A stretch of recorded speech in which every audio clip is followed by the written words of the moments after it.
Hello everyone. कैसे हो आप लोग? उम्मीद करते हैं ठीक ठाक ही होंगे। आज की वीडियो हम लोग देखने वाले हैं रेलवे भर्ती 2024-25 से रिलेटेड परीक्षा आधारित संभावित प्रश्न को, जिसमें मैथ और रीजनिंग, कुछ साइंस के न्यूमेरिकल क्वेश्चंस को करने वाले हैं, जो कि बहुत ही मतलब कि फ़ायदेमंद हो सकता है ये वीडियो। तो चाहे आपका कोई सा भी एग्जाम हो रेलवे का, जैसे NTPC group D, LP technician, जो भी हो, जिसमें मैथ रीजनिंग और साइंस पूछा जाता है, उसके लिए ये वीडियो फ़ायदेमंद हो सकता है, और ख़ास करके कमज़ोर छात्रों के लिए और भी ज़्यादा फ़ायदेमंद होगा। क्योंकि अगर आपका मैथ और रीजनिंग की वजह से कम नंबर आ रहा है, तो ये वीडियो यानी इस तरह के वीडियो से आपका कहीं ना कहीं मैथ और रीजनिंग के स्कोर जो है इंक्रीज हो सकते हैं। तो आप बने रहिए और करने का मेरे साथ करने का कोशिश ज़रूर कीजिएगा। कलम को फिर लेकर बैठिए, जिससे कि आपको बहुत ज़्यादा बेनिफिट मिलेगा। तो चलिए देखते हैं पहला क्वेश्चन। तो इसमें क्या कहा जा रहा है? प्रारंभ में ये क्वेश्चन जो है, पिछली वीडियो में जो मैंने क्वेश्चन इंक्लूड किया था, उसमें से कुछ क्वेश्चन रह गया था ज़्यादा, यानी वीडियो लंबी होने की वजह से मैंने कुछ क्वेश्चंस को कहा था कि नेक्स्ट वीडियो में करा दूंगा, तो वही सर कुछ क्वेश्चन इसमें लिया हूँ। तो पहले उन सारे क्वेश्चंस को कर लेते हैं, उसके बाद फिर मैथ और रीजनिंग के क्वेश्चंस को कर लेंगे। तो प्रारंभ में विराम पर किसी गेंद को एक भवन के ऊपर से मुक्त रूप से गिराया जाता है और यह 40 मीटर प्रति सेकंड अधिकतम वेग प्राप्त करती है। तो भवन की ऊंचाई ज्ञात कीजिए।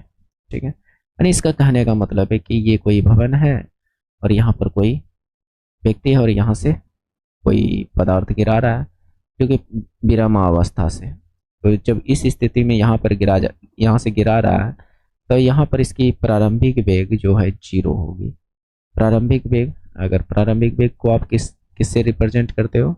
u से। तो u आपका 0 मीटर पर सेकेंड। ठीक है, इसी गेंद को भवन के ऊपर से मुक्त रूप से गिरा रहे हैं और यह 40 मीटर पर सेकेंड अधिकतम वेग प्राप्त करता है। नहीं, यहाँ तक गिरते गिरते, धरती पर गिरते गिरते जो जस्ट थोड़ा सा ऊपर में, वह 40 मीटर पर सेकेंड तक था। इसका मतलब यहाँ पर आपको अंतिम वेग 40 मीटर पर सेकेंड दे दिया है और कहा जा रहा है कि भवन की ऊंचाई ज्ञात कीजिए। आपसे भवन की ऊंचाई फाइंड करने के लिए बोल रहा है, नहीं, यहाँ से लेकर यहाँ तक की हाइट ज्ञात करने के लिए कहा जा रहा है। और जी का मान बोला जा रहा है कि 10 मीटर प्रति सेकेंड स्क्वायर लेना है। जी का मान 10 मीटर पर सेकेंड स्क्वायर लेना है। तो मैं इसलिए ये चीज़ लिखने के लिए कहा ताकि आपको ये देखकर फार्मूला याद आ सके कि यहाँ पर कौन सा फार्मूला लगाया जा सकता है। बात समझ रहे हैं? तो यहाँ पर आप अगर गौर से देखें तो आपको इन चारों से रिलेटेड एक फार्मूला नज़र आएगा। वो कौन सा? तो v स्क्वायर बराबर u स्क्वायर प्लस 2gh, ये फार्मूला आपको नज़र आना चाहिए। तो यहाँ पर आपके पास सब वैल्यू है, पुट कीजिए और आप आंसर प्राप्त कीजिए। तो यहाँ पर देखा जाए तो v का मान कितना है? 40। तो 40 का स्क्वायर कितना? 1600 स्क्वायर है ना, तो 40 का स्क्वायर कीजिएगा कितना? 1600। u का मान कितना? 0, और 0 का स्क्वायर कीजिएगा तो 0। 2 g का मान आपको लेना है 10 और हाइट आपको याद करना है। तो बस इसको कटाइए पिटाइए, देखिए क्या आता है। ये 0 रह गया, 1600 अपॉन 10 दूनी 20 भागा 20। ये 0 का कोई मतलब ही नहीं है। h बराबर यहाँ से कटा पिटा के देखा जाए तो 80 मीटर आ गया। ये आपका राइट आंसर हो जाएगा। क्या मेरी बात को समझ पा रहे हैं?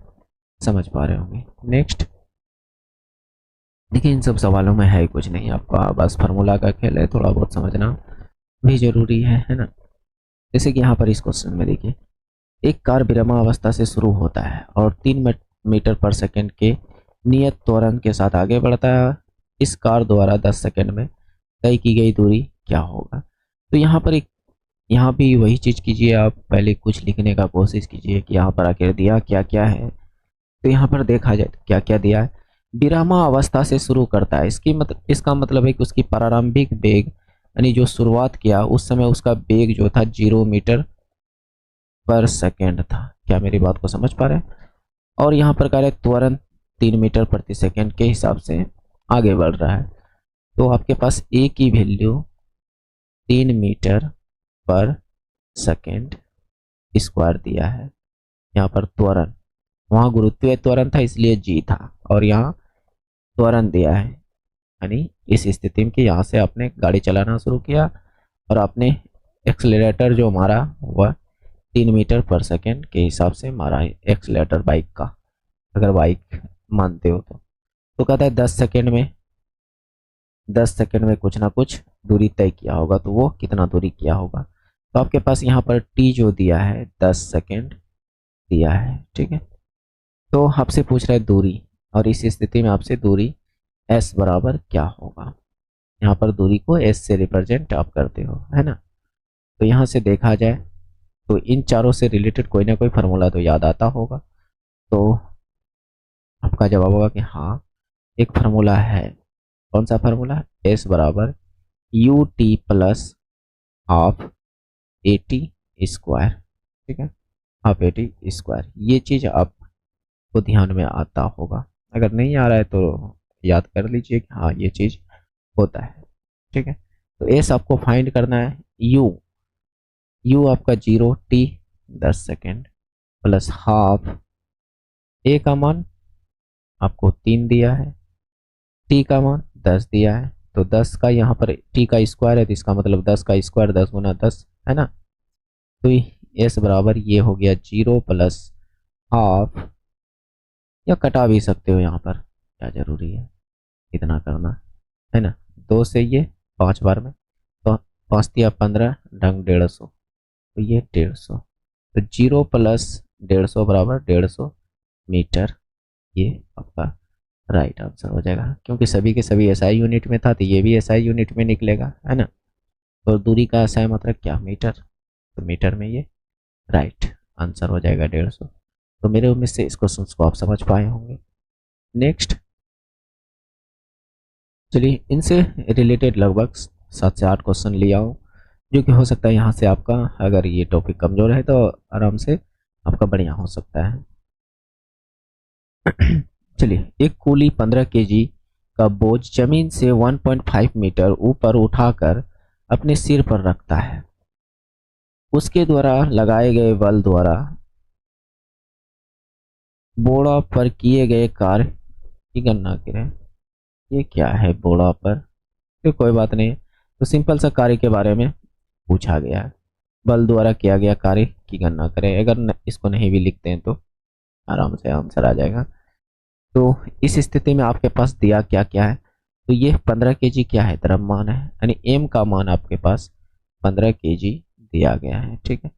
1.5 मीटर उठाया गया है, तो इसका मतलब आपके पास हाइट जो है 1.5 मीटर दिया गया है, यानी यहाँ से कोई वस्तु 1.5 मीटर तक आपने उठाया, ऊपर माथा पे ले लिया, और उसका वजन है, कहने का मतलब 15 केजी, ठीक है। तो उसके द्वारा लगाए गए कार्य की गणना करें कि उसने कितना कार्य किया, ठीक है। तो जी का मान लेना है आपको यहाँ पर 10 मीटर पर सेकेंड, जी का मान 10 मीटर पर सेकेंड स्क्वायर लेना है, ठीक है। तो ये आपको जो पूछा जा रहा है कार्य कि क्या होगा, अगर यहाँ पर शक्ति भी पूछता तब पर भी आंसर होता है। तो कार्य कहने का मतलब W है कि नहीं, या फिर इन तीनों से रिलेटेड एक फार्मूला आपको नजर आता होगा कि शक्ति P बराबर mgh, है ना। स्थितिज ऊर्जा, जिसको आप स्थितिज ऊर्जा भी कहते हो, यानी कहने का मतलब स्थितिज ऊर्जा ये भी कहते हो, और ये कार्य के ही बराबर होते हैं। बात समझ रहे हैं, ये कार्य के ही बराबर होते हैं। बस इन तीनों को लगाइए और आपका आंसर आ जाएगा। और सभी को यहाँ पर देखना है एक चीज, कि सवाल करने से पहले आप यूनिट, जो आपका इसका यूनिट है उसको, यूनिट को जरूर चेक करना चाहिए, इसके एसआई मात्रक को जरूर चेक करना चाहिए, अन्यथा आपका आंसर गलत आ सकता है। तो यहाँ पर एम आपका एसआई यूनिट में ही है 15 केजी, जी आपका एसआई यूनिट में ही है 10, और हाइट भी आपका एसआई यूनिट में ही है 1.5। तो इसको सोल्व कीजिए, गुना भाग कीजिए, तो ये 15 गुना 15 200, 225 और कार्य का एसआई मात्रक क्या होता है, जूल, तो 225 जूल ये राइट आंसर हो जाएगा। क्या मेरी बात को समझ पा रहे हैं? समझ पा रहे हो? नेक्स्ट दोस्त, अगर अभी तक आप लोग चैनल पर रुके हुए हैं, अगर आपको पसंद आ रही है तो एक लाइक कर दीजिएगा, क्योंकि आप लोग वीडियो तो पूरा देखते हो लेकिन लाइक करना भूल जाते हो, सब्सक्राइब करना भूल जाते हो, तो ये अच्छी बात नहीं है दोस्त। अगर आपको पसंद आ रही है तो लाइक करनी चाहिए, इससे कि हमारी भी हौसला बनी रहती है और हमें भी लगता है कि नहीं, और भी आगे जो है अच्छी वीडियो प्रोवाइड किया जाए, है कि नहीं। तो थोड़ा सा आप समझ सकते हो, और पहली बार आए हो तो सब्सक्राइब कर ही लीजिए, और पहले से है तो आप लाइक कर दीजिएगा। तो देखिए बैलों की एक जोड़ी खेत जोतते समय किसी हल पर 140 न्यूटन का बल लगाता है, तो जोता गया खेत 15 मीटर लंबा है, तो खेत की लंबाई को जोतने में कितना कार्य करना होगा, कितना कार्य करना होगा। तो देखिए यहाँ से आपके पास दिया क्या क्या है, बल, यानी F बराबर 140, यानी 140 न्यूटन दिया है ना। और यहाँ पर खेत का लंबा जो है वह 15 मीटर है, यानी यहाँ पर एस जो है, आपको एस को दूरी भी यहाँ पर रिप्रेजेंट किया जाता है फिजिक्स में, आप समझिएगा। एस बराबर 15 मीटर दे देना चाहिए इसको, क्योंकि ये भी एसआई यूनिट में है, तो ये भी यहाँ पर मीटर लिखना भूल गया होगा। ठीक है, 15 मीटर। तो खेत की लंबाई को जोतने में कितना कार्य करना होगा, तो यहाँ पर डब्लू बराबर आपसे पूछ रहा है, तो इन तीनों से रिलेटेड एक फार्मूला आपको याद आता होगा कि कार्य बराबर बल गुना विस्थापन होता है ना।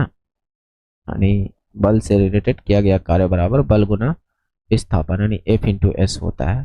तो यहाँ से F का मान कितना 140 और S का मान कितना 15, है ना।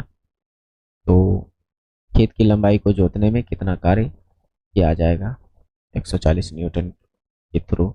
तो यहाँ से देखिए कितना होता है, 0 15 24 60, 15 का 15 6 21, 2100, और कार्य का ऐसा मात्रक क्या, जूल, तो 2100 जूल। ठीक है, मैं कुछ यहाँ पर ये जो यूनिट है इकाई, यानी इसका जो मात्रक है मैं चेंज करके दिया हूँ, ताकि आप लोग थोड़ा सा इस चीज़ को रिलेट कर पाओ कि किसकी एसआई मात्रक क्या मारना है।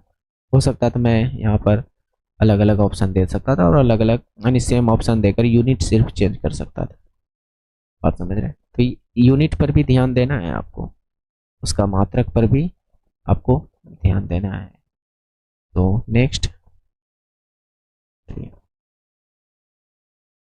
अब यहाँ पर कह रहा है 10 न्यूटन का कोई बल 5 केजी के किसी पिंड पर 2 सेकंड तक लगता है, तो बल द्वारा किया गया कार्य निकालें।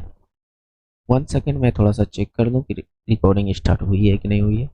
एक बार मैंने ऐसे ही कुछ दिन पहले मैंने पूरी राम कहानी ख़त्म कर दी, बाद में पता चला रिकॉर्डिंग ही नहीं हुई है, तो 1 डेढ़ घंटा का वीडियो बेकार हो गया, आप समझ रहे हैं।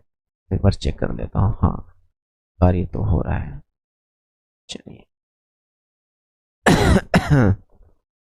कहता है 10 न्यूटन का कोई बल 5 केजी किसी पिंड पर 2 सेकंड तक लगता है, तो बल द्वारा किया गया कार्य निकालें। ठीक है, यहाँ भी वही चीज़ पूछ रहा है कि बल द्वारा किया गया कार्य निकालें। तो चलिए, आपके पास एफ का वैल्यू 10 न्यूटन दिया है, यानी बल का वैल्यू 10 न्यूटन, आपके पास द्रव्यमान है 5 केजी, ठीक है, और 2 सेकंड तक लगता है, यानी 5 केजी की वस्तु की किसी पिंड पर जो है 2 सेकंड तक लगता है, तो बल द्वारा किया गया कार्य क्या होगा। आपके पास टाइम है 2 सेकंड। तो यहाँ पर देखना है सभी के सभी एसआई यूनिट में है कि नहीं, तो बिल्कुल सभी के सभी एसआई यूनिट पर है। तो आपको कार्य निकालना है, तो कार्य बराबर सिंपल सा आपने अभी पढ़ा होगा फॉर्मूला, कि डब्ल्यू बराबर एफ एस, लेकिन हमारे पास एस तो है ही नहीं, एफ तो है लेकिन एस नहीं है, तो आपको कहीं ना कहीं एस को फाइंड करना होगा, है कि नहीं। तो आप कैसे फाइंड कर सकते हो, तो चलिए इन सब से जुगाड़ लगाते हैं कि एस कैसे निकलेगा। या एक फार्मूला और भी होता है mgh/t कार्य बराबर, ये भी हो सकता है। तो चलिए यहाँ पर मैं कोशिश करता हूँ, यहाँ पर आप s कैसे फाइंड कर सकते हो। अगर s मिल जाए तो काम हो जाएगा कि कितना कार्य हुआ है।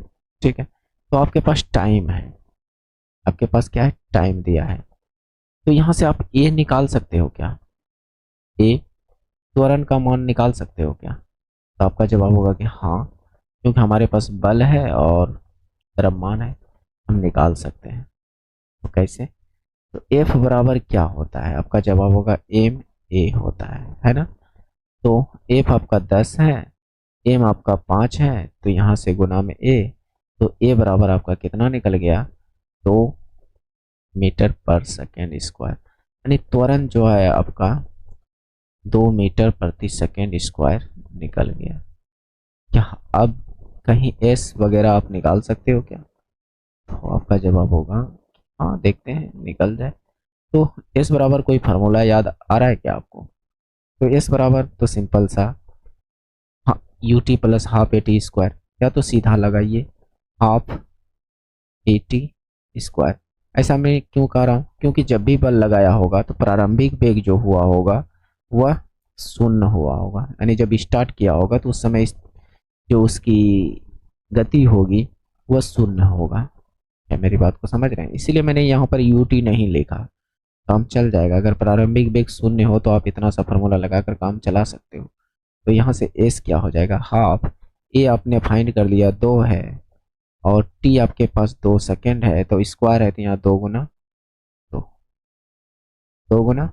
तो क्या इस बात को समझ पा रहे हो? समझ पा रहे होगा।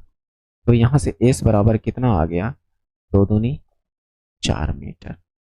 क्या बात को समझ पा रहे हैं? अब समझ पा रहे होंगे, है ना। तो आपको अब s भी मिल गया, f पहले से है, तो आप कार्य आसानी से निकाल पाओगे। तो f का मान कितना है, 10, और s आपको 4 मीटर निकल गया, गुना 4। तो इसको सोल्व कीजिएगा तो ये 10 के 40 जूल, 10 के 40 जूल। तो 40 जूल भी है, और अगर आप मार्कर ऐसे निकल गए तो हो सकता है आपका आंसर गलत हो जाए, क्योंकि और भी ऑप्शन है।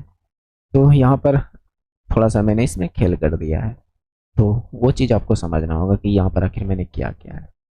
तो यहाँ पर देखिए, यहाँ पर ऑप्शन 1+2 ऐसे ही थोड़ी ना लिख दिया होगा, है कि नहीं? कुछ तो सोचा होगा कि ऑप्शन 1 और 2 क्यों मैंने लिखा।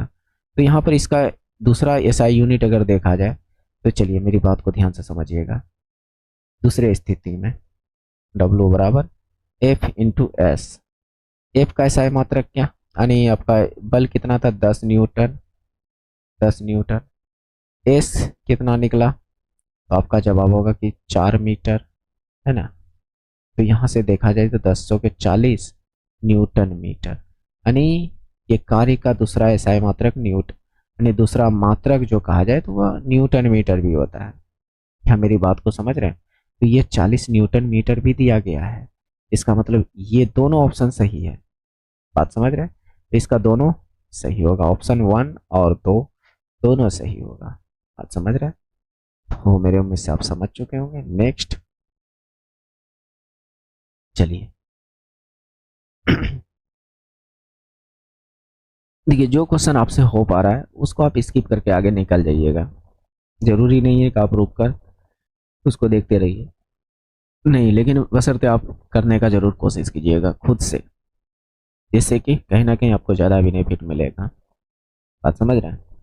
और जो क्वेश्चन हो जाता है तो आप आराम से स्किप करके आगे बढ़िए और दूसरा क्वेश्चन देखिए। तो देखिए यहाँ पर क्या कहा जा रहा है, 15 kg द्रव्यमान का कोई एक गोला 4 मीटर प्रति सेकंड के एक समान वेग से गतिशील है, तो गोले की गतिज ऊर्जा क्या होगी?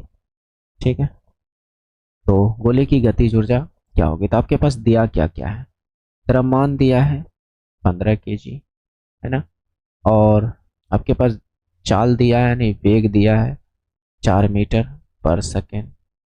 ठीक है, एक समान वेग से बोल रहा है, तो ये वेग आपके पास 4 मीटर पर सेकेंड है। गोले की गतिज ऊर्जा पूछ रहा है आपसे, गोले की गतिज ऊर्जा पूछ रहा है कि क्या होगा। ठीक है, तो अब आपको गतिज ऊर्जा की फार्मूला तो पता होगा कि काइनेटिक एनर्जी जो होता है वो आपका होता है हाफ mv²। अगर नहीं पता है तो कहीं लिख लीजिए और पता कीजिए, है ना। तो हाफ m का मान कितना 15, v का मान कितना 4, तो 4 का यानी v का स्क्वायर मतलब कि 4 का स्क्वायर, 4 गुना 4। तो यहाँ से देखा जाए तो ये 2 से कटा 2 बार में, तो 4 दूनी 8, 15 अठे 20 से 20 से। अब गतिज ऊर्जा का भी ऐसा है मात्रक जूल में ही होता है, इस बात को भी ध्यान रखना है। और स्थितिज ऊर्जा का भी यानी ऊर्जा जहां भी लगा है उसका ऐसा मात्रक आपका जूल हो जाएगा, ठीक है। यहाँ पर वाट कहा जाए तो वह शक्ति का ऐसा मात्रक होता है, बात समझ रहे हैं। और मीटर पर सेकंड कहा जाए तो वह आपका चाल का ऐसा मात्रक होता है। तो यहाँ पर गतिज ऊर्जा है, तो गतिज ऊर्जा का ऐसा मात्रक जूल, तो ये ऑप्शन नंबर सी आपका राइट आंसर हो जाएगा। नेक्स्ट चलिए बनाइए इस क्वेश्चन को, है ठीक ठाक क्वेश्चन, समझने लायक क्वेश्चन है, आराम से करनी भी चाहिए आपको। तो चलिए आपसे कहा जा रहा है किसी बंदूक से 10 ग्राम की कोई गोली 10 मीटर पर सेकंड के वेग से छोड़ी जाती है। यदि बंदूक की नली की लंबाई 50 सेंटीमीटर है तो जली गैस द्वारा गोली पर लगाया गया बल क्या होगा। यानी इसका सिंपल सा लॉजिक है, आपके पास दिया क्या क्या उन बातों पर ध्यान कीजिए पहले, बाद में क्या है उस बात को सोचा जाएगा, लेकिन आपके पास दिया क्या है उस चीज को सोचिए। द्रव्यमान 10 ग्राम, वेग आपका जो है 100 मीटर पर सेकेंड, है ना। और बंदूक की नली की लंबाई, तो यहाँ पर बंदूक की नली की लंबाई कहा जाए तो आपका एस के तुलना में होगा। यानी कहने का मतलब अगर आप एक बंदूक बनाते हो, ठीक है, आपने एक बंदूक बनाया तो ये जो नली की लंबाई है यहाँ से यहाँ तक, इसकी लंबाई 50 सेंटीमीटर दिया है, ठीक है। और ये एस के तुलना इससे आप कर सकते हो कि ये एस के बराबर है 50 सेंटीमीटर, ठीक है। और आपसे बल के बारे में पूछा जा रहा है कि बल कितना होगा, कितना बल लगाया गया होगा, यानी गोली द्वारा जो है कितना बल, इससे जो गोली निकला होगा वह कितना बल लगा होगा, ये बात आपसे पूछा जा रहा है। तो एफ बराबर आपसे पूछा जा रहा है कि कितना लगेगा। तो चलिए ये बात है, तो आपको एफ निकालने के लिए चाहिए क्या क्या। अगर बल की मैं बात करूं तो एफ बराबर एम ए होता है। एम तो आपके पास है, अगर ए किसी तरह मिल जाए तो आपका कम हो जाएगा, है ना। ए अगर आपको किसी भी तरह मिल जाए तो आपका काम हो सकता है कि आप बल को फाइंड कर पाओ, बात समझ रहे हो। तो ए आप कैसे निकाल सकते हो, हाँ तो आराम से आप निकाल सकते हो। तो आपके पास भी यानी 100 मीटर पर सेकेंड है, तो ये एसआई यूनिट में है। अब पहले सबको एसआई यूनिट में चेंज कीजिए, ये 10 ग्राम को आप एसआई यूनिट में चेंज कीजिए, 1000 से भाग लगाइएगा तो ये कितना आएगा 1/100 kg, है ना। तो ये एसआई यूनिट में चेंज हो गया। अगर आप ये एसआई यूनिट में ही है, सेंटीमीटर को आप एसआई यूनिट में चेंज कीजिएगा तो ये क्या होगा 1/2 मीटर, तो ये भी एसआई यूनिट में चेंज हो गया। तो आपके पास एस है भी है, आप एक कोई ना कोई जुगाड़ लगाकर निकाल सकते हो। तो ये आप निकाल कैसे सकते हो इस बात को समझिएगा। तो आपके पास भी है, एस है, और प्रारंभिक वेग भी हो सकता है आपके पास कि प्रारंभिक वेग भी हो, क्योंकि जब भी गोली यानी चलने से पहले गोली विरामावस्था में होगा तो इसका मतलब आपके पास प्रारंभिक वेग 0 है। क्या मेरी बात को समझ पा रहे हो। तो इन तीनों से रिलेटेड कोई फार्मूला आपको नजर आ रहा है, इससे इससे और इससे रिलेटेड कोई फार्मूला नजर आ रहा है, तो हमें तो पता लग रहा है कि हाँ ये फार्मूला होगा और आपको भी नजर आनी चाहिए।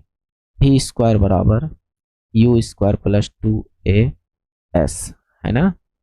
ये फार्मूला तो आपको नजर आ ही गया होगा, है ना। तो यहाँ से देखा जाए तो ये क्या है, भी का मान आपका 100 है, भी का मान क्या है 100 मीटर पर सेकेंड। तो चलिए यहाँ पर मैं इधर पुट कर रहा हूँ, चलिए यहीं पर लिखता हूँ 100 का स्क्वायर यानी 100 गुना 100 कह सकते हो। यू आपका 0 है, इसको नहीं भी लिखिएगा तो चलेगा क्योंकि 0 होने के बाद इसका कोई मतलब ही नहीं है, प्लस टू, एक ए आपको फाइंड करना है और एस आपको 1/2 दिया गया है। एस जो है आपको 1/2 दिया गया है और ए आपसे यहाँ से फाइंड कर सकते हो। तो यहाँ से कहा जाए तो ए कितना है, तो यहाँ से ए आपने फाइंड किया, चलिए मैं इसको बाद में करता हूँ। तो यहाँ से ए बराबर 10 पर पावर, पावर क्या कहिए, 1 पर कई जीरो, 4 जीरो, कितना मीटर प्रति सेकेंड स्क्वायर निकल गया। क्या मेरी बात को समझ रहे हैं? समझ रहे होंगे, ठीक। तो अब यहाँ पर पुट कर दीजिए। मैं इसको थोड़ा देर के लिए नीचे लिख देता हूँ ताकि आपको यहाँ पर इस चीज़ को मैं सॉल्व कर सकूँ, है ना। तो चलिए यहाँ से ए देखा जाए तो कितना निकला, यहाँ से ए 10 पर नहीं, 1 पर 4 जीरो मीटर प्रति सेकेंड स्क्वायर, तो ये निकला। तो ए आपके पास इतना है, तो एफ आपको निकालना है। एफ में एम कितना है, 1/100। इसको आपने हजार से भाग लगाइएगा तो इतना केजी में चेंज हो जाएगा, और द्रव्यमान का ऐसा मात्रक केजी होता है, इसलिए मैंने इसको ऐसा यूनिट में चेंज किया और आपको भी करना है। तो ये 1/100, तो त्वरण कितना निकला, 10,000। कितना निकला, ये 1 पर 4 जीरो। बस इसको कटाइए पिटाइए, ये न्यूटन में आंसर दे देगा। तो देखिए कटा पिटा के, तो यहाँ से 2 जीरो कटा, तो एफ बराबर ये कितना निकल गया, 100 न्यूटन, और यही आपका राइट आंसर हो जाएगा। ठीक है, तो ये 100 न्यूटन है। देखिए दोस्त, मेरे डिस्प्ले थोड़ा छोटी होने की वजह से मैं उतना सही से मतलब कि एक्सप्लेन नहीं कर पा रहा हूँ, लेकिन कोशिश कीजिएगा तो आप समझ पाओगे, है ना। नेक्स्ट, चलिए अब यहाँ से आज का क्वेश्चन शुरू हो गया। तो यहाँ तक कैसा लगा आप कमेंट करके जरूर बताइएगा। अब क्या उस तरह के क्वेश्चन और भी हमें करानी चाहिए, ये आप कमेंट में ज़रूर बताइएगा, तभी मैं आगे उस तरह के क्वेश्चन को इंक्लूड कर पाऊँगा। आपका कमेंट में आना चाहिए हाँ या ना, ठीक है। हालांकि ये तो सिर्फ एक ही दो टॉपिक का था, जैसे बल से रिलेटेड था, कार्य से रिलेटेड था, और भी कई टॉपिक से रिलेटेड क्वेश्चन हो सकते हैं, फिजिक्स के न्यूमेरिकल क्वेश्चन। तो बोलिएगा तो मैं ज़रूर कराऊंगा, लेकिन बोलना पड़ेगा, ठीक है। एक महिला की ओर इशारा करते हुए स्नेहा ने कहा, वह मेरे पिता के बेटे के ग्रैंडफादर की बेटी है। तो महिला स्नेहा से किस कैसे संबंधित है, तो हम बनाइए ब्लड रिलेशन का क्वेश्चन, ठीक ठाक क्वेश्चन है। तो चलिए मैं इसको कराने का अपने तरीके से कराने का कोशिश करता हूँ, फिलहाल आप समझने का कोशिश कीजिए। एक महिला की ओर इशारा करते हुए स्नेहा ने कहा, तो स्नेहा को एस लिख लेते हैं। स्नेहा स्नेहा ने कहा, वह मेरे पिता यानी स्नेहा के कोई पिता है, पिता के बेटे यानी इसके पिता के बेटा यानी इसका कोई भाई होगा, इसका कोई भाई होगा। बेटे बेटे के ग्रैंडफादर, ग्रैंडफादर कहने का मतलब कि इसका इसका ग्रैंडफादर यानी इसका पिता, है ना, यानी इसका खुद का दादा। ग्रैंडफादर की बेटी, इसकी बेटी के बारे में बात करें तो इसका पिता का बहन, इसका पिता का बहन, यानी ग्रैंडफादर की बेटी कौन होगा, पिता की बहन ही तो होगा, है ना। तो महिला है, जो वह महिला है वह, इसने देखिए ध्यान से समझने का कोशिश कीजिएगा। मैं एक ये वंशक्रम बनाया जिससे कि आपको ये चीज समझ में आए। जैसे मेरी बात को यहाँ पर ध्यान से, इसने क्या कहा, स्नेहा ने कहा, स्नेहा ने कहा कि मेरे पिता यानी स्नेहा के पिता के बेटे, ये उसका बेटे का ग्रैंडफादर, ग्रैंडफादर मतलब क्या, दादा, दादा की बेटी इसकी कौन लगेगी। तो यहाँ पर साफ साफ दिख रहा है कि स्नेहा का ये जो महिला है, ये जो महिला है कौन लगेगा, तो आपका जवाब होगा कि बुआ। और इस तरह से कीजिएगा तो गलती होने की चांस कम होगा और जल्दी भी बनेगा, बशर्ते आपको समझना होगा, ठीक है। तो कुछ देर के लिए दोस्त होल्ड कीजिएगा, मैं थोड़ा सा फैन चला लूँ, आज गर्मी थोड़ा ज़्यादा लग रही है, ठीक है।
हेलो। वेट करने के लिए धन्यवाद दोस्त। आपने इतना देर तक वेट किया।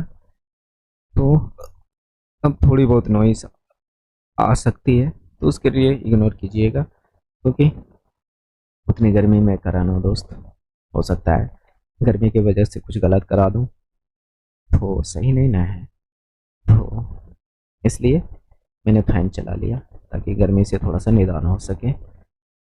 चलिए, ऐसा नहीं है कि अब दीपावली का समय आ गया, गर्मी नहीं है अभी भी है, लेकिन आधी रात के बाद ठंडा भी लगने लगता है।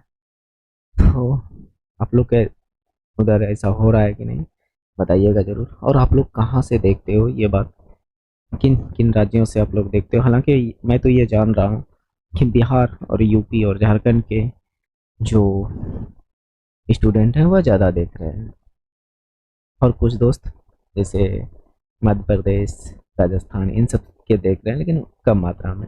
और आप कहाँ से देख पा रहे हो वो हमें कमेंट करके बताइएगा, क्योंकि मैं दोस्त बिहार से हूँ। बात समझ रहे हैं? तो अभी हमें उतना चलाने का वो अंदाज़ा नहीं मिल रहा है कि कौन लोग कहाँ से कितने लोग देख रहे हैं, वो चीज़ हमें अभी पता नहीं चल पा रहा है।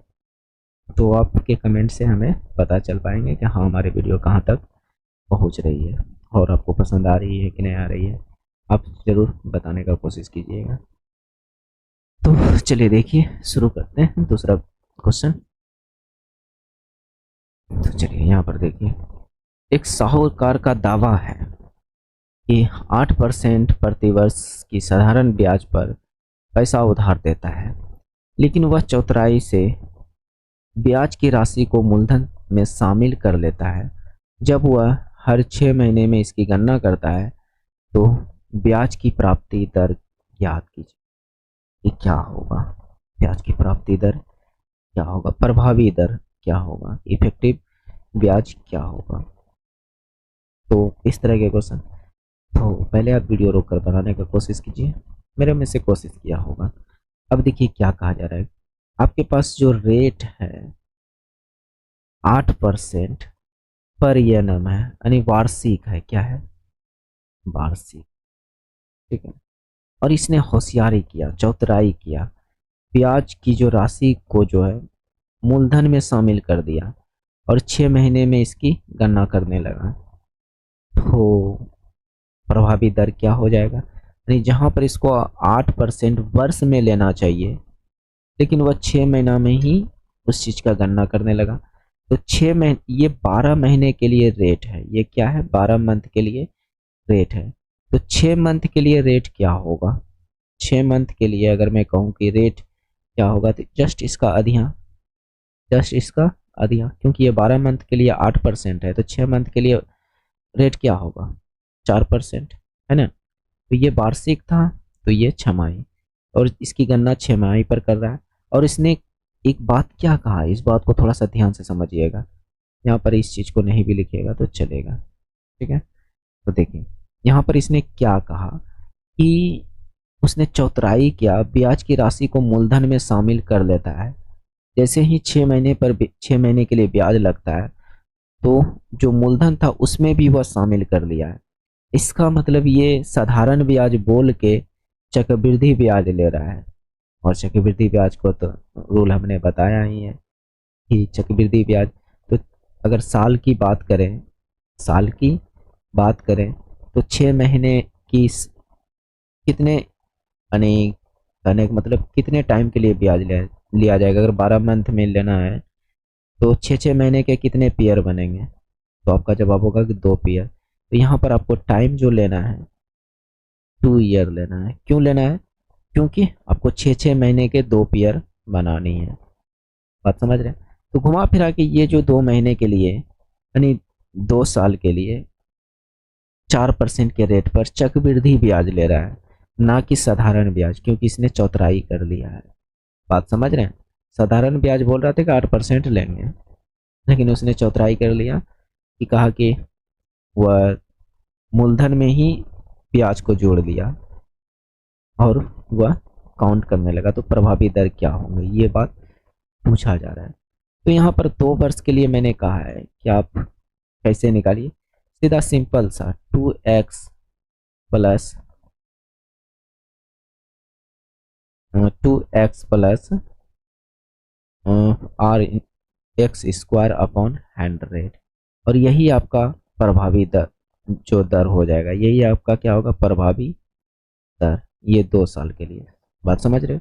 तो अब एक्स क्या है, ये जो रेट की वैल्यू है वही एक्स है, और ये 2 साल के लिए, ये कितने के लिए, 2 वर्ष के लिए। थोड़ा गौर से समझने का कोशिश कीजिएगा, ठीक है। तो 2x यहाँ पर आर भी लिख सकते थे, 2r प्लस आर का स्क्वायर चलेगा, ठीक है। यानी आप ऐसे भी कह सकते हो कि ये 2r प्लस आर का स्क्वायर अपॉन 100।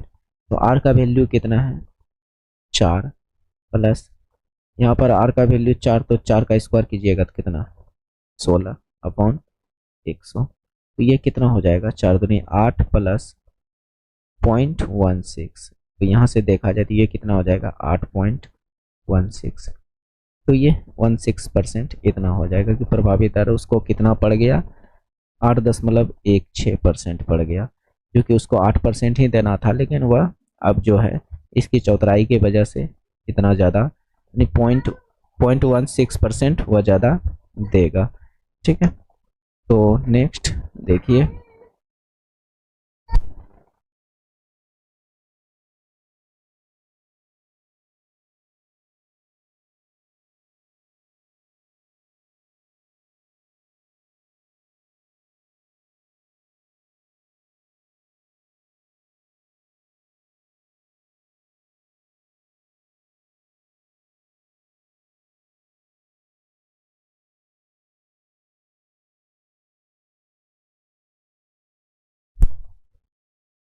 चलिए नेक्स्ट क्वेश्चंस को देखते हैं। दोस्त थोड़ा सा हैंग कर रहा है, जिसके वजह से वीडियो रुक जा रही है, वॉइस रुक जा रही है, क्योंकि मेरा सिस्टम बहुत पुराना हो चुका है, क्योंकि कहीं ना कहीं हैंग का सामना करना पड़ता है, तो उसके लिए सॉरी दोस्त। लेकिन मैं कोशिश करता हूँ कि ठीक ठाक रहे, एडिटिंग में थोड़ा सुधारने का कोशिश कर देता हूँ। तो देखिएगा नीचे दो कथन S1 S2 के बाद एक प्रश्न दिया गया है, ठीक है। यानी आपके पास दो कथन है S1 और S2, और इसके बाद एक प्रश्न दिया गया है। उस प्रश्न के हिसाब से आपके पास ऑप्शन है, उसको सोल्व करना है कि कौन सा आंसर देने के लिए सही होगा। तो S1 कह रहा है गैलरी की भूमि का क्षेत्रफल 3400 मीटर स्क्वायर है, 3400 मीटर स्क्वायर है। दूसरा कह रहा है गैलरी की प्रत्येक दीवार की न्यूनतम न्यूनतम 2 पेंटिंग हुआ है, प्रत्येक दीवार पर कम से कम 2 पेंटिंग हुआ है। आर्ट गैलरी में कितने चित्रों का प्रदर्शन किया जाता है, प्रश्न ये पूछा रहा है। क्या आप इन दोनों कथन से बता सकते हो कि कितने चित्रों का प्रदर्शन किया गया? मान लिया कि ये क्षेत्रफल है, तो ये क्षेत्रफल कैसा है, आयताकार का है, या फिर षटभुजाकार का है, या फिर त्रिभुजाकार का ये गैलरी है, कैसा है, इसकी कोई बात कही गई है क्या? अगर कहता कि ये आयताकार है, तो प्रत्येक दीवार पर बोल रहा है कि 2 पेंटिंग हो रहा है, तो इसमें कितने दीवार होंगे? अगर आयताकार होता रूम तो 4 दीवारें होंगे, तो 8 पेंटिंग होती। लेकिन इसने ये चीज क्लियर नहीं किया गया है कि इसका जो क्षेत्रफल 3400 मीटर स्क्वायर है, तो इसकी गैलरी किस आकार का है। अगर ये चीज क्लियर कर देता तब फिर आप बता सकते थे कि यानी आर्ट गैलरी में कितने चित्रों का प्रदर्शन किया गया। तो इसके लिए ना तो हमें इससे पता चलेगा और ना ही इससे, और ना ही एक साथ दोनों का यूज करने से भी पता चलेगा। इसका मतलब ना तो एक ना ही दो, यानी कथन S1 और S2 एक साथ प्रश्न का उत्तर देने के लिए पर्याप्त नहीं है। आप मेरी बात को समझ रहे हैं? तो इसका ऑप्शन नंबर ये हो जाएगा। ऐसा मैंने क्यों कहा, क्योंकि इसकी जो है गैलरी की कोई आकार नहीं बताया है कि वो आयताकार है, षटभुजाकार है, घनाकार है, कैसा है, इस ऐसा कोई उसने एक्सप्लेन नहीं किया, इसलिए इसका आंसर होगा ना तो एक ना ही दो, यानी ऑप्शन नंबर 4। नेक्स्ट चलिए एक और क्वेश्चन इससे चलिए यहाँ पर आपके पास दिया है 2.5 डायोप्टर क्षमता वाले उत्तल लेंस की फोकल लंबाई क्या होगी। तो आपने फोकल लंबाई और लेंस की क्षमता से एक फार्मूला आपने पढ़ा होगा कि D बराबर 1/f होता है। ठीक है, तो आपसे फोकल लंबाई पूछ रहा है और आपके पास D दिया हुआ है, ये डायोप्टर दिया हुआ है। ठीक है, ये जो कि 2.5 मीटर है। ये डायोप्टर जो क्षमता निकलती है लेंस की क्षमता वह मीटर में निकलती है। किस में निकलती है?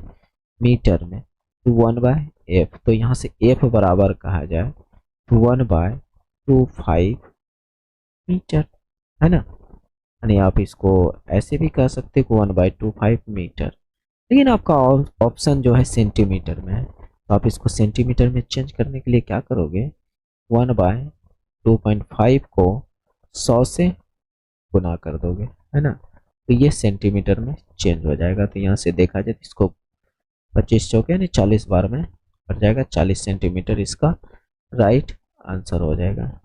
नेक्स्ट चलिए कीजिए इस क्वेश्चन को फाइंड।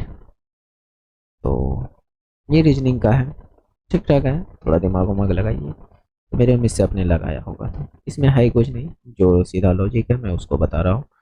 यहाँ पर देखिए 4 4 8, तो यहाँ पर लिखा 8 में 1 जोड़ दिया 9, यानी 4 4 8, 8 यहाँ लिखा और उस 8 में 1 जोड़ दिया 9। उसी तरह 3 2 5, 5 में 1 जोड़ा 6, इसका राइट आंसर 56 हो जाएगा। क्या मेरी बात को समझ रहे हैं? तो ये इसका राइट आंसर हो जाएगा। ये क्वेश्चन पूछा हुआ है दोस्त, एनटीपीसी में पूछा हुआ ये क्वेश्चन है, प्रीवियस ईयर में देखिएगा। तो इसलिए मैंने लिया क्योंकि मैंने इस क्वेश्चन को देखा कि बहुत सारे दोस्त गलती किए हैं और बहुतों से बना भी नहीं है। तो चलिए इसको नेक्स्ट देखते हैं।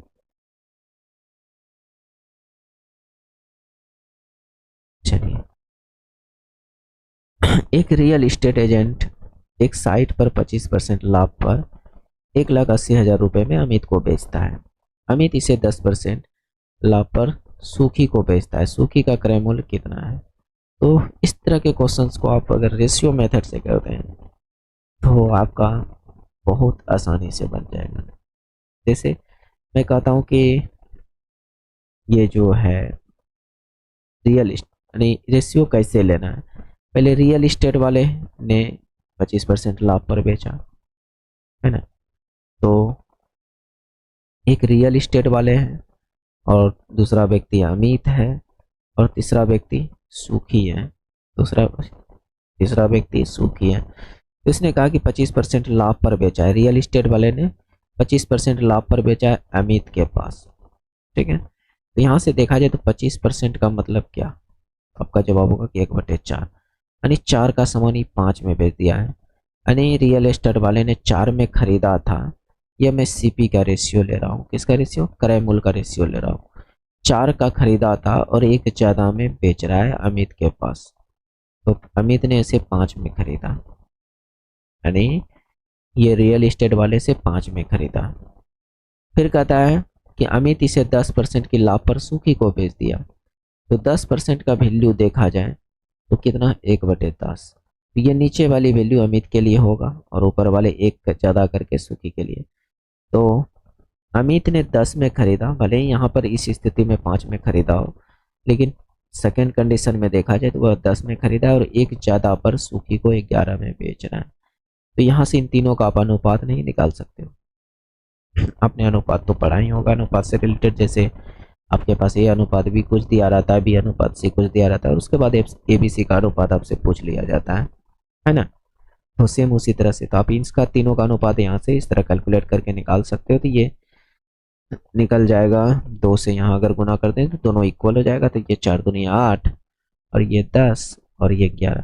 ये अनुपात आपको शायद निकालने के लिए आता होगा, नहीं भी आता होगा तो सीखिएगा दोस्त। हालांकि मैं बता देता हूँ कि आप इसे तिराकोनी भी गुना करके लिख सकते हो, तिराकोनी सीधा सीधी, फिर ऐसे आराम से यही अनुपात कट पीट के निकलेगा।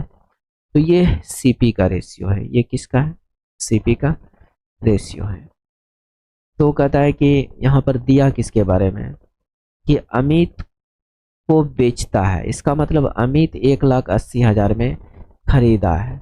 अमित का सीपी का रेशियो कितना है, तो आपका जवाब होगा कि 10, और इसी 10 का वैल्यू है 1,80,000, 1,80,000। तो आपसे आप पूछ रहा है कि सूखी का क्रय मूल्य क्या होगा, तो सूखी का क्रय मूल्य अनुपातिक वैल्यू कितना है, तो 11। 10 का वैल्यू इतना, तो 11 का वैल्यू आप फाइंड कर लीजिए, यानी ऐसे भी कर सकते हो। 10 बराबर आपके पास 1,80,000 है, तो 11 का वैल्यू क्या होगा, तो यहाँ से एक जीरो कट जाएगा, तो आप इसको 11 से गुना कीजिएगा तो ये 11 बन जाएगा, इधर भी आप 11 से गुना कर दीजिए, तो ये हो जाएगा 0, 0, 0, 11 88, 11 का 11 और 8 19, तो 11 के वैल्यू 19,000 यानी 1,98,000, 1,98,000, यानी सूखी जो खरीदा है 1,98,000 में, अनुपातिक वैल्यू 11 में खरीदा है, रियल वैल्यू में 1,98,000। इस तरह से बनाइएगा तो इसका आंसर जल्दी आएगा दूसरे तरीके के तुलना में। तो कोशिश कीजिए कि इस तरह किया जाए, क्योंकि इस तरह करने से आपकी टाइम की बचत होगी, और आपको एग्जाम में टाइम ही बचाना सबसे बड़ी बात है। अगर टाइम बच जाएगा तो आप आराम से बहुत ज़्यादा क्वेश्चन कर पाओगे, अगर टाइम नहीं बचा पाओगे तो फिर आपकी मुसीबत बढ़ सकती है। नेक्स्ट तो देखिए, चलिए 23 व्यक्तियों को 3 दलों में इस प्रकार विभाजित किया जा कीजिए कि पहले पक्ष का आधा, दूसरे पक्ष का 1/3, तीसरे पक्ष का छठा हिस्सा सभी बराबर है, सभी आपस में बराबर है। तो मैं कहता हूँ कि पहला पक्ष ए है और इसका आधा, दूसरा पक्ष बी है और इसका 1/3 यानी तिहाई भाग, तीसरा पक्ष आपके पास सी मान लेता हूँ और इसका छठा भाग, और ये तीनों आपस में बराबर है, तीनों आपस में क्या है, बराबर है। तो यहाँ से अगर आप किसी तरह हिसाब किताब लगाकर ए अनुपात बी अनुपात सी निकाल लेते हो तो आपका काम हो जाएगा, है ना। फिर आप आराम से जो है इसको आप इस राशि को बांट सकते हो तीनों में, लेकिन इस हिसाब से बांटना थोड़ा सा आपके लिए हो सकता है मुश्किल हो जाए, है ना। इसको आप, चलिए मैं पहले बेसिक तरीका बता दूं जिससे कि आप इस अनुपात को फाइंड कर पाओ कि इसका अनुपात क्या होगा। तो ठीक है, चलिए देखते हैं क्या है। तो आप यहाँ से जो ए के नीचे में है, जैसे यहाँ पर अलग अलग ले लीजिए ए अनुपात बी, तो ए के जो, कहने का मतलब ए की जो नीचे में है वह ए की वैल्यू है, और बी के जो नीचे में हुआ बी की वैल्यू है। फिर आपके पास इन दोनों को आपस में तुलना कर दीजिए, इन दोनों का आपस में तुलना कर दीजिए, तो बी अनुपात सी, बी अनुपात सी, बी के नीचे में जो है वह बी की वैल्यू और सी के नीचे में जो है वह सी की वैल्यू। तो यहाँ से इन दोनों की आप अनुपात आप निकाल सकते हो, क्योंकि इस तरह का अनुपात जब मिल जाता है आपको तो एबीसी का अनुपात निकाल सकते हो। तो यहाँ से आप उम्मीद करते हैं कि आप अनुपात निकाल लोगे, तो हमें तो पता चल गया कि इसका अनुपात क्या है, 2:3:6 ही है। और इस तरह रहे, कटने पीटने वाला ना रहे, तो आप ऐसे ही डायरेक्ट निकाल लो कि ये 2:3:6 का अनुपात में है ना। तो इसी अनुपात में आप बांट दो राशि को, इसी अनुपात में आप बांट दो। तो यहाँ से देखा जाए तो कुल कितना है, अनुपातिक योग कितना है, 2, 3, 5, 6, 5, 11, 11 की वैल्यू, रियल वैल्यू कितनी है, 23, 10, 23, 10। तो आपको 2 की वैल्यू चाहिए, 3 की वैल्यू चाहिए, 6 की वैल्यू चाहिए। तो यहाँ से 1 की वैल्यू देखा जाए तो कितना है, 11×2 = 22, 11 का 11, 0। 1 की वैल्यू कितनी है, 210, 1 की वैल्यू कितनी है, 210। तो 2 की वैल्यू क्या होगी, तो जस्ट इसका डबल यानी 420। 2 का वैल्यू क्या होगा, क्योंकि अनुपात में यहाँ पर ए का हिस्सा 2 है, तो 2 का वैल्यू तो आपका हो जाएगा ये 4×2 और 1×2, तो ये 420 हो जाएगा। 2 की वैल्यू कितनी हो जाएगा, 420, और 420 एक ही ऑप्शन में है शुरुआत में, तो ये कहानी खत्म। बात समझ रहे हो। अन्यथा आप इसी ऑप्शन का सहायता लेकर आसानी से इसे कर सकते थे, लेकिन ये भी आसान ही है, ऐसे भी कर सकते हो। नेक्स्ट, चलिए और कुछ क्वेश्चंस को कर लेते हैं, उसके बाद वीडियो में विराम दूंगा, जिसके बाद जो भी क्वेश्चन बचेंगे नेक्स्ट वीडियो में कर लेंगे। तो चलिए देखिए यहाँ पर क्या कहा जा रहा है, एन ओ के उत्तर में डायरेक्शन से रिलेटेड क्वेश्चन तो करने ही चाहिए, और इस तरह के क्वेश्चन पूछा ही जाता है एग्जाम में। तो चलिए इसका क्या होगा, कैसे बनेगा।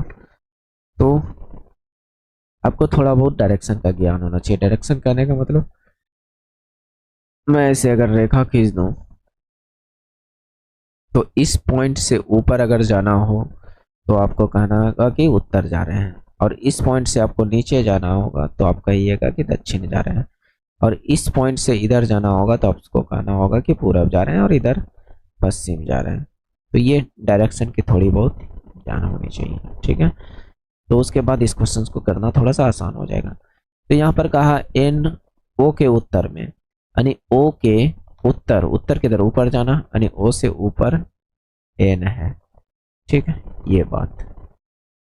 दूसरी, जो पी के पश्चिम है, कौन, जो, ये किसके लिए इस्तेमाल हुआ है, पहले वाले के लिए, और ये पी के पश्चिम में, एन जो है पी के पश्चिम है, तो इसका मतलब पी इधर रहना होगा तभी तो इसका पश्चिम इधर होगा, है कि नहीं।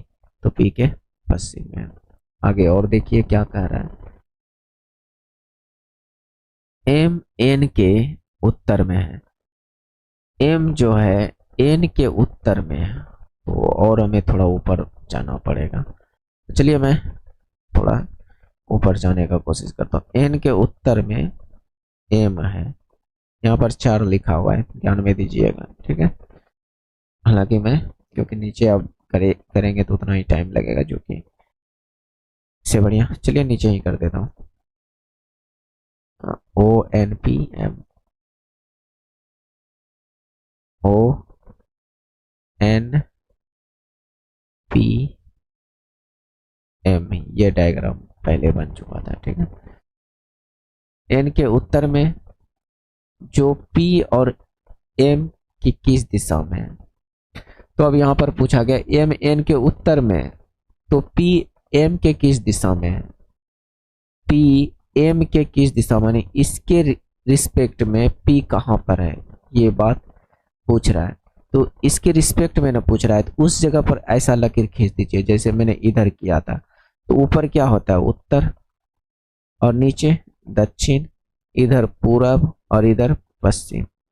तो पी कहाँ आ रहा है, इधर, इधर क्या है, पूरब दक्षिण, क्या है, पूरब दक्षिण, नहीं दक्षिण पूर्व, ऐसे भी कह सकते हो, दक्षिण पूर्व के बीच में पी है। तो दक्षिण पूर्व वाला जहां भी ऑप्शन होगा मार देंगे, और जरूरी नहीं है कि ये मीटर, क्योंकि अब ये चीज निकालने के लिए आपको ये पूरा क्वेश्चन पढ़ना पड़ेगा।